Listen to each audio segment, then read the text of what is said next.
Hello, my amazing students. In today's lesson, we're going to be looking at Archimedes' Principle. My name is Mr. Roberts. Let's get right into it.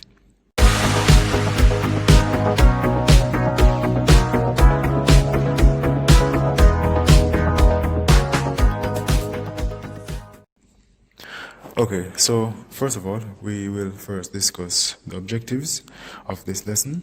So after going through this lesson, you should be able to state what is Archimedes' principle, right? You should also be able to define a buoyant force and what it is meant as used in physics, and also be able to recall some scenarios in which a buoyant force acts on objects.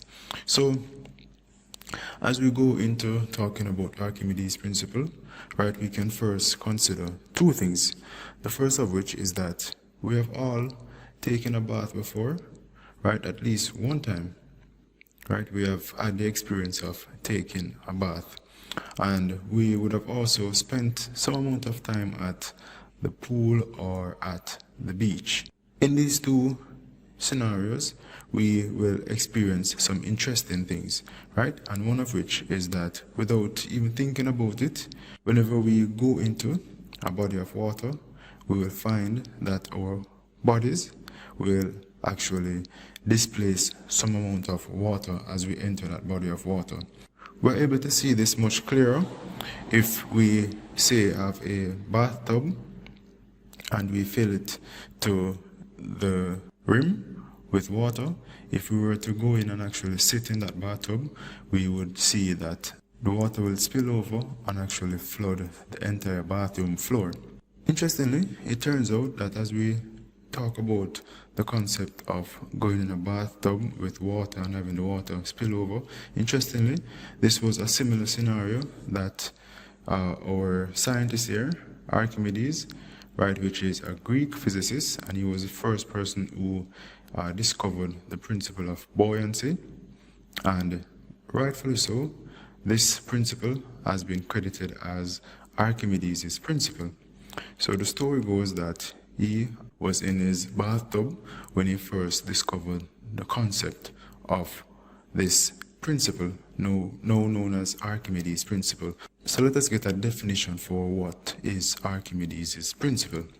So Archimedes' principle states that for a body that is partially or fully submerged in a fluid, the upthrust force experienced by the body is equal to the weight of the volume of the fluid displaced. So what Archimedes' principle is saying is that if we have an object and we somehow place that object in a fluid, such as, let us say, a body of water, say if we have a stone, for instance, and we are able to place that stone in a bucket of water, right? That stone will displace some amount of water. And as that stone displaces that water, it's going to experience a upthrust force. In other words, a buoyant force, right? And the buoyant force that that object will experience is equal to the weight of the amount of fluid, in this case the stone, displaces, right? So again, when we consider Archimedes' principle, right, we're saying that for a body that is submerged in a fluid, whether partially or fully, the upthrust or the buoyant force which that object experiences will be equal to the weight of the volume of that fluid that is displaced, right? So with Archimedes' principle, we can experience some very interesting things, right? And we're going to look at the fact now that as to why it is that some objects float while some objects will sink. So we can consider that if we have a situation in which the upthrust force, right, which is an upward force acting on objects that are in a fluid, if that upthrust force, which is labeled here as U, is greater than the weight of the object will rise in that fluid. And we notice that in the case of helium balloons, right, they rise in air due to their weight being less than the upthrust force or the buoyant force of air, right? So with our balloons, we observe them rising in air because the upthrust, right, which is the upward force, on the balloon is greater than the weight of the balloon. So we get the balloon rising. Right?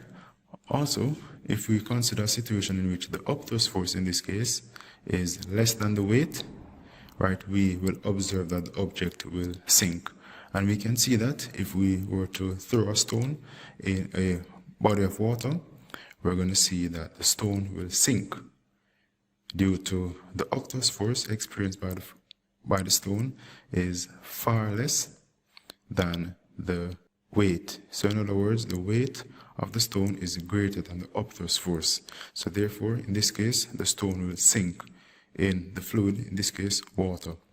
Right? Also, we can have a situation in which if the upthrust force is equal to the weight of the object, we will have the object floating.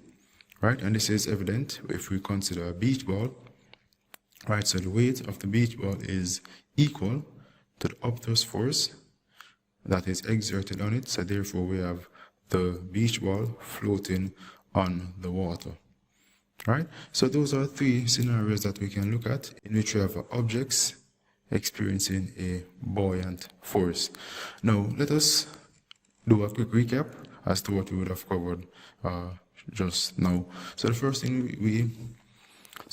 that we found out is that Archimedes Principle states that for a body partially or fully submerged in a fluid, the upthrust force is equal to the weight of the volume of the fluid displaced.